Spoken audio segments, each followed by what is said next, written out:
You can stop yourself from seeing whenever you choose to, but you can never stop yourself from smelling or hearing or losing the sense of touch or taste.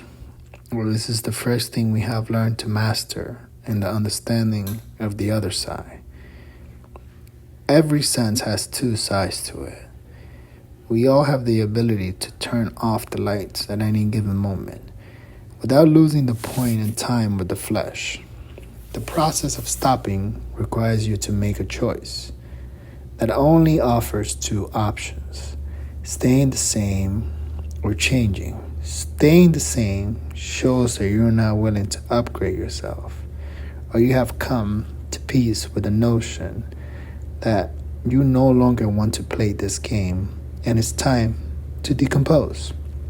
Changing shows that you're willing to choose a different path and are willing to explore other options, or you have chosen to run away from the challenges that come from remaining the same. Either option requires a dedication that has never been seen before by you. Choices require energy, and that energy will need a new agreement/understanding between the versions of you. This will cause a change on your energy field and your vibration, which will change your magnetic field, and these are the forces that keep and attract everything. So which choice do you prefer to give your energy to? We all have blood in our hands, and I don't mean that in a literal way. Choices are sacrifices that can only be paid with blood. Blood is the energy source of the vessel. It is what some understand to be the soul. That is why anything that is trying to get your attention or is trying to take over the vessel requires to attack the blood. Through the blood, anything can be controlled. And when I mean anything, I mean anything that comes down with the vessel. The number one thing they want to control is how you react. If anything can predict how the vessel reacts, anything can control the soul. And now anything essentially will be able to manipulate the spirit. The spirit, or the light, is the source.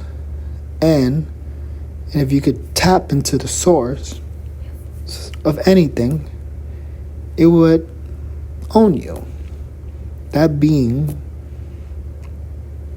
will own you without you having any knowledge of it, because it's using your soul and then your spirit as a combination to manipulate you.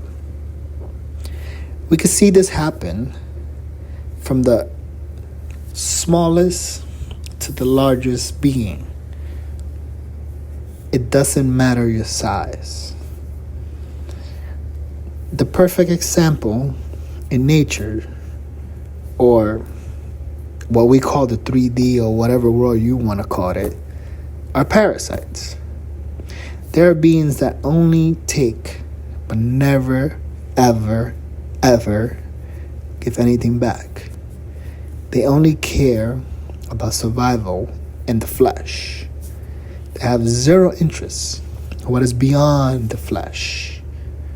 But one can say that everything and anything can be a parasite if there's only a one-way relationship. A one-way relationship is defined as a parasite.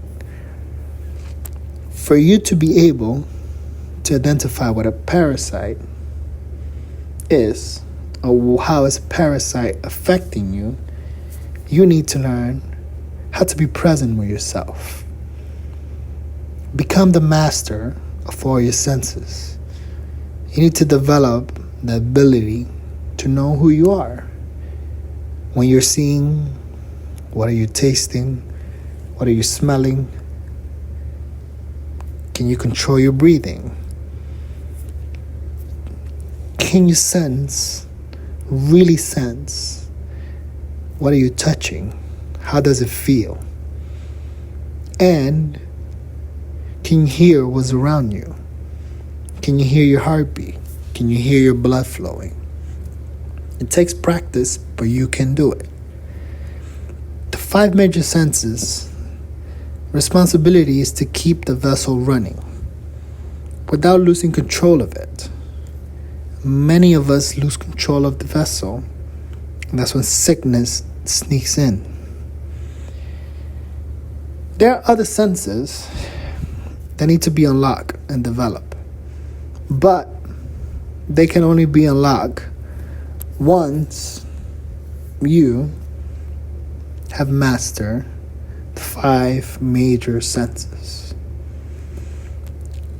I want you to try this, and it's 100% up to you, but I want you to try the following. And I want you to write it down once you've completed the walk. Walk. Focus on the furthest object you can see. Now stop. Focus on the smallest thing you can see. Don't be afraid to get close and personal. Now keep walking. Or stop. Take a deep breath.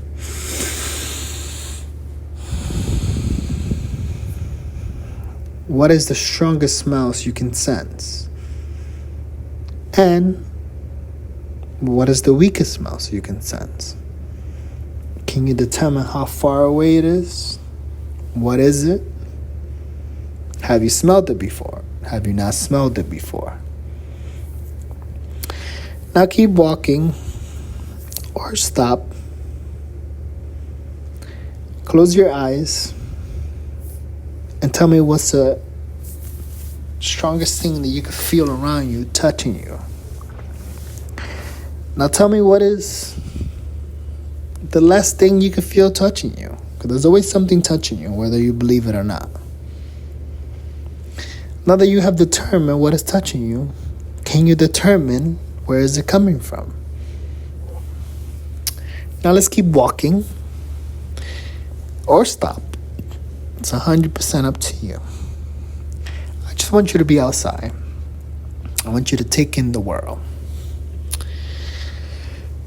What is the strongest and the purest thing that you can taste? Can you determine where it is? Now, what is the thing that you could barely taste? But you can't really determine what it is. But you know you taste it. It's something that you know that is present, but you have no word for it. Now, I want you to write down that your mouth was open or closed when you try to understand what is taste. We all have the ability to sense things without being present. We use our memory or conscience, whatever you want to call it, to diagnose what is that we're processing with our senses. The sense that you mostly relied on through your walk is the weakest you have. Focus on what gives you the most pain when you're doing the walk.